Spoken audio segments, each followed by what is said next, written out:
Hi friends, అందరికీ నమస్కారం. Welcome to Sushmita food menu channel. ఈరోజైతే నేను మీ కొరకైతే గోంగూర మటన్ అనేది ఎలా ప్రిపేర్ చేసుకోవాలో ఈరోజు మన ఛానల్లో చూసుకుందాం ఫ్రెండ్స్.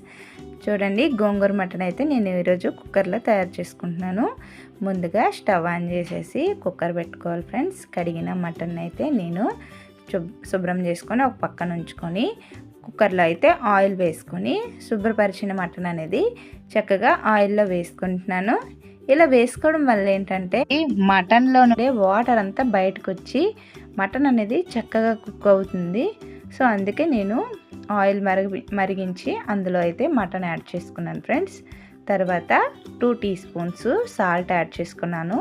అలాగే 2 టీ స్పూన్స్ కారం, 1 టీ స్పూన్ పసుపు, అలాగే 1 టీ స్పూను మటన్ మసాలా అనేది యాడ్ చేసుకున్నాను ఫ్రెండ్స్. చూడండి, యాడ్ చేసుకున్న తర్వాత ముక్కలకి వేసుకున్న ఇంగ్రీడియంట్స్ అన్నీ చక్కగా కలిగేటట్టు కలుపుకుంటున్నాను. అలాగే మిక్సీ జార్లో ఆనియన్స్ అండ్ పచ్చిమిర్చి, కరివేపాకు, అల్లం వెల్లుల్లి వేసుకొని చక్కగా మిక్సీ పట్టుకున్నాను ఫ్రెండ్స్.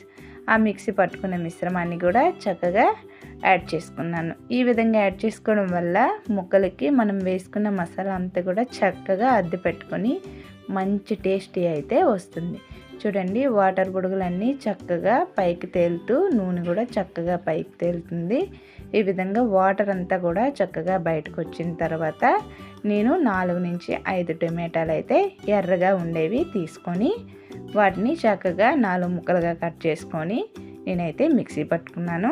ఇలా మిక్సీ పట్టుకున్న తర్వాత వచ్చిన పేస్ట్ని అయితే మటన్లో యాడ్ చేసుకున్నాను. ఈ విధంగా యాడ్ చేసుకోవడం వల్ల మరింత టేస్టీగా ఉంటుంది. అలాగే చక్కగా కలుపుకున్న తర్వాత అయితే నేను కొంచెం కస్తూరి మెంతి అయితే యాడ్ చేసుకున్నాను. అలాగే కొంచెం 4 రెమ్మల కరివేపాకు కూడా యాడ్ చేసుకున్నాను ఫ్రెండ్స్. యాడ్ చేసుకోవడం వల్ల ఏంటంటే మరింత టేస్టీ వస్తుంది. చూడండి, కూర కొంచెం దగ్గరగా అయ్యి వాటర్ అంతా కూడా చక్కగా ఇంకిపోయింది ఫ్రెండ్స్.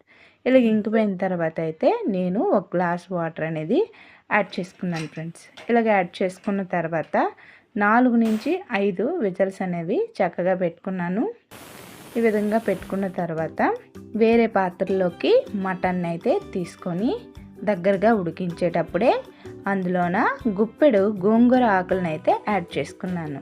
కుక్కర్లో కంటే ఈ విధంగా పాత్రలో వేసుకొని గోంగూర ఆకులను అయితే వేసుకోవడం వల్ల ఏంటంటే మంచిగా ఉడికి గోంగూర మటన్ మొత్తం కూడా చక్కగా మిక్స్ అయ్యి చాలా టేస్టీగా ఉంటుంది ఫ్రెండ్స్. మరి మీరు ఎప్పుడైనా గోంగూర మటన్ మీరు తినుంటే ఖచ్చితంగా మన కామెంట్ సెక్షన్లో తెలియచేయండి. అలాగే ఇంతవరకు ఎవరైనా తెలియకుండా ఉంటే వెంటనే మన సుష్మిత ఫుడ్ మెనూ ఛానల్ని అయితే సబ్స్క్రైబ్ చేసుకుని ఈ వంటకంని అయితే ఒకసారి ట్రై చేసి ఎలాగుందో చెప్పి మాకు కామెంట్ సెక్షన్లో అయితే తెలియచేయండి ఫ్రెండ్స్. చూడండి, గోంగూర మటన్ అయితే చక్కగా తయారైపోయింది. ఫైనలీ కర్రీ అయితే ఈ విధంగా మంచి స్మెల్తో చక్కగా అదిరిపోయే గోంగూర మటన్ అయితే రెడీ అయిపోయింది ఫ్రెండ్స్. రండి ఫ్రెండ్స్, టేస్ట్ ఎలాగుందో చూసి మా చిన్న పాప అయితే కామెంట్లో ఇచ్చేస్తుంది.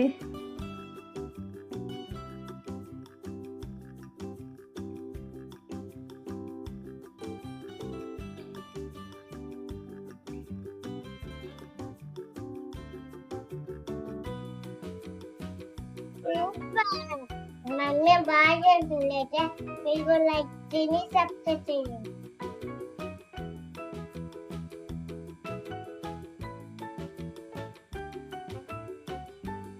సూపర్.